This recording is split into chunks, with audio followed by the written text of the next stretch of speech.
നമ്മുടെ ഹോസ്പിറ്റലുകളിൽ data is very important. So the collection of data of infection prevention and control എങ്ങനെയാണ് നമ്മൾ ചെയ്യേണ്ടത്? നമ്മളുടെ 5ാമത്തെ chapter IPC infection prevention and കൺട്രോളിലെ 6th standard IPC 6 says that the organization performs or hospital performs surveillance to capture and monitor infection prevention and control data. We should have a system, a surveillance program for capturing the data of infection prevention and control monitoring. അപ്പോൾ ആ ഒരു മോണിറ്ററിങ്ങിൻ്റെ data capture ചെയ്യുന്നത് കൊണ്ട് നമുക്ക് എന്തെല്ലാമാണ് advantages? അതിനകത്ത് എന്തെല്ലാം കാര്യങ്ങളെ ഇടപെടുത്തിക്കണം? നമ്മൾ ഏകദേശം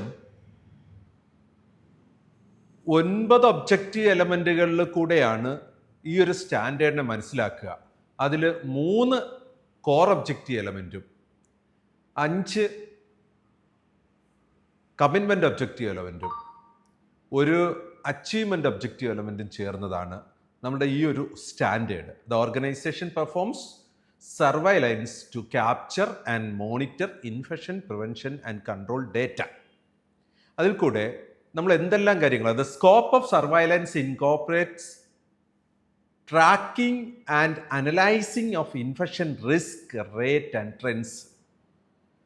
After collecting all these data, we can analyze the trends of infections. We can find the rate of infections and how much the risk is there in our services.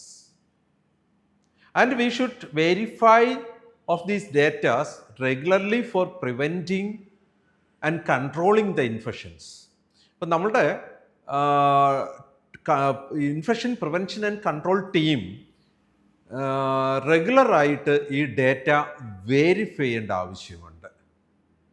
അങ്ങനെ വേരിഫൈ ചെയ്തിട്ട് we should detect or നമ്മളിതിനെ ഒന്ന് direct ചെയ്യണം. എങ്ങോട്ടാ?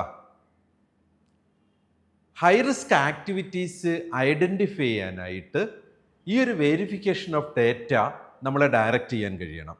കാരണം നമുക്ക് ഒരു മുൻധാരണ ഉണ്ട് എങ്കിൽ ഒരു പ്രത്യേക ആക്ടിവിറ്റിയിൽ ഒരു ഇൻഫെക്ഷനുള്ള പോസിബിലിറ്റി നമ്മൾ കണ്ടാൽ, അല്ലെങ്കിൽ അങ്ങനെ വരുമെന്ന് നമുക്ക് ഒരു ഡയറക്ഷൻ കിട്ടാനായിട്ട് ഈ സർവൈലൻസിന് കിട്ടുന്ന ഡേറ്റ, സർവൈലൻസ് ഡേറ്റ നമ്മളെ ഡയറക്റ്റ് ചെയ്യാൻ കഴിയണം. അതുപോലെ തന്നെ ഹാൻഡ് ഹൈജീൻ്റെ കാര്യത്തിൽ ഗൈഡ് ലൈൻസ് കൊണ്ടുപോകാനും ഈ സർവൈലൻസിന് നമുക്ക് കഴിയണം, അതിൻ്റെ മോണിറ്ററിങ്ങിന് കഴിയണം.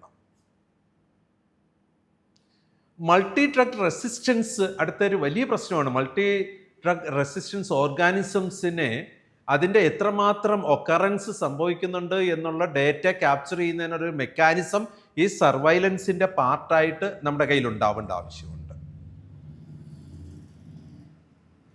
അതേപോലെ തന്നെ നമ്മുടെ ഹൗസ് കീപ്പിങ്ങിൻ്റെ effectiveness, surveillance should include monitoring and effectiveness of housekeeping services.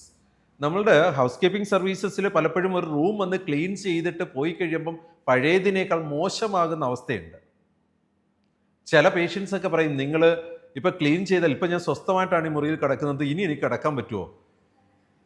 അതെന്താ അങ്ങനെ ചോദിച്ചത്? അല്ല, നിങ്ങൾ തുടക്കിച്ച് കഴിഞ്ഞാൽ നല്ല സ്മെല്ലായിരിക്കും ഈ മുറിയിൽ, അപ്പോൾ പോയി പുതിയ എക്യുപ്മെൻറ്റ്സ് എടുത്തുകൊണ്ട് വന്ന് ക്ലീൻ ചെയ്യും. അങ്ങനെ സംഭവിക്കാതിരിക്കാനായിട്ട് ഈ സർവൈലൻസിനകത്ത് നമ്മുടെ ഹൗസ് കീപ്പിങ്ങിൻ്റെ എഫക്റ്റീവ്നെസ് മോണിറ്ററിങ് ചെയ്യണമെന്നത് ഇതിൻ്റെ ഒരു ഇൻക്ലൂഡഡ് പാർട്ടായിരിക്കണം. അതേ കണക്ക് തന്നെ നമ്മുടെ ഓരോ സർവീസും പ്രൊവൈഡ് ചെയ്യാൻ ഏതെങ്കിലും കോൺട്രാക്ട് കമ്പനികളൊക്കെ ഉണ്ടെങ്കിൽ അവരുമായിട്ട് നമ്മൾ ഈ സർവൈലൻസിൻ്റെ ഫീഡ്ബാക്ക് ഡേറ്റ ഷെയർ ചെയ്യുകയും കൂടുതൽ ബെറ്റർ ഔട്ട്കം ഉണ്ടാക്കാൻ എന്ത് ചെയ്യണമെന്ന് ആലോചിക്കുകയും ചെയ്യാനായിട്ട് നമുക്ക് പറ്റണം. അതേപോലെ നമുക്കൊരു ശരിക്കും ഒരു പാൻഡമിക് ഔട്ട് ബ്രേക്കോ അങ്ങനെ ഏതെങ്കിലുമൊക്കെ വിധത്തിലൊരു ഇൻഫെക്ഷൻ ഔട്ട് ബ്രേക്ക് ഉണ്ടാകാനുള്ള പോസിബിലിറ്റി ഉള്ള സമയത്ത് അതിനൊരു അപ്രോപ്രിയേറ്റ് ആക്ഷൻ എടുക്കാനായിട്ട് നമ്മുടെ സ്ഥാപനത്തിന് അതിനെ ഐഡൻറ്റിഫൈ ചെയ്യാനായിട്ട് നമ്മുടെ ഈ ഒരു സർവൈലൻസ് ഡേറ്റ ഉപകരിക്കപ്പെടണം. നമ്മുടെ കറക്റ്റീവ് ആൻഡ് പ്രിവെൻറ്റീവ് ആക്ഷൻ ഏറ്റവും ഇമ്പോർട്ടൻറ്റ്.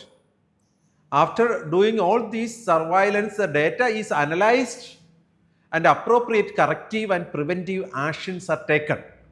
സോ ഇങ്ങനെ 9ഓളം വരുന്ന ഒബ്ജക്റ്റീവ് എലമെൻറ്റുകളെ കുറിച്ച് ഡിസ്കസ് ചെയ്തുകൊണ്ടാണ് നമ്മൾ ഈ IPC6 the organisation performs surveillance to capture and monitoring infection prevention and control data എന്ന് പറഞ്ഞ ഈ ഒരു ഡേറ്റ കളക്ഷൻ, അതിൻ്റെ അനലൈസിങ്, അത് വെച്ചെടുക്കുന്ന ഒരു പ്രിവെൻറ്റീവ് ആൻഡ് കറക്റ്റീവ് ആക്ഷൻസ് നമുക്ക് ഡീറ്റെയിൽഡ് ആയിട്ടൊന്ന് ഡിസ്കസ് ചെയ്യാം.